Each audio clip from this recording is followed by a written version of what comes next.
either as an ebook on Amazon.com or as an actual book of the University of Chicago Press or Amazon, please be supportive of us, my co-authors and me, and post a short comment on Amazon.com about what the book means in the context of this discussion.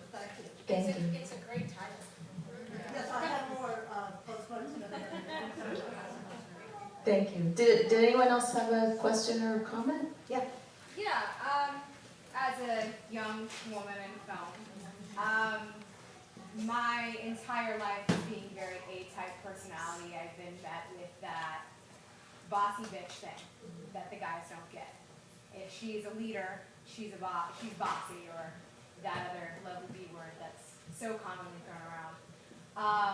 And so I'm wondering what advice you would give me or any other young woman in film here of standing up for myself, having my foundation of women behind me, and being strong and secure as just a person, as a woman, all of these things. If that's been so infiltrated in my brain as I don't want to be that likability thing, what advice would you give as how to remain that strong woman with that concern of likability?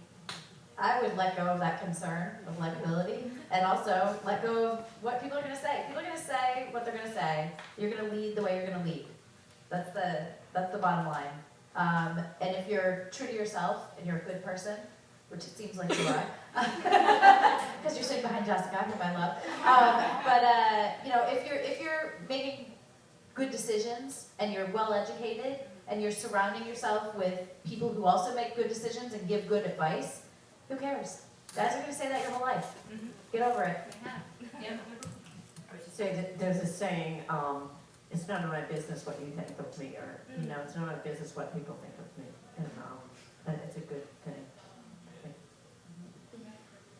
Just find solace in the fact that you're probably smarter than most people calling you names. I like that. Yeah, I think you've answered your own question. Yeah. I've been, like I said before, I've been told I'm likable, but it's because I don't care if I'm liked or not.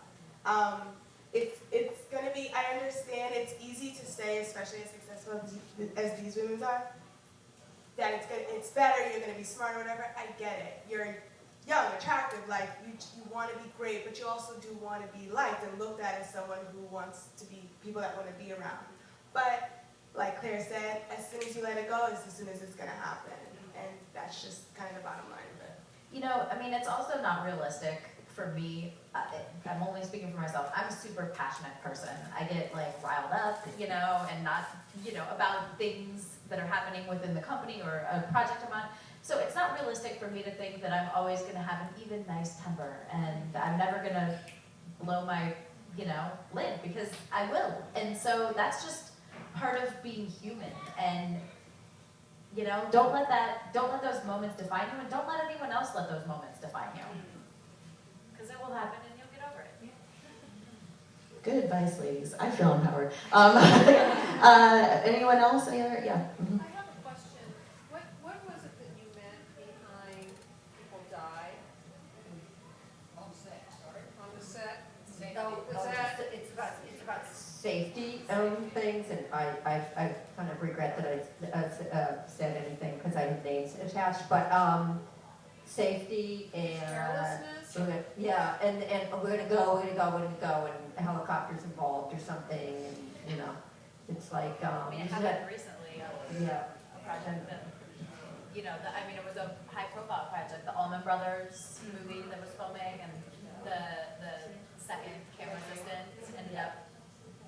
Yeah, so it's and it happens at the top. It's like, are they pushing too much? And you know, people who go home too tired and all of that stuff. First thing is, the most important thing is everyone's safety. So there are rules and regulations that we all follow because of that. But sometimes there've been things on the set that's like a set is run so ruthlessly that it's dangerous, you know, or we're going to get this no matter what. And then people get endangered, let alone just like abused and verbal abuse and all of that. It's a serious problem. And I would say if anyone in the industry gets that kind of abuse, it's like it's not a good place to be. There's other people to work for. It's just like you can't put up with that crap. It's dangerous. One more question or comment.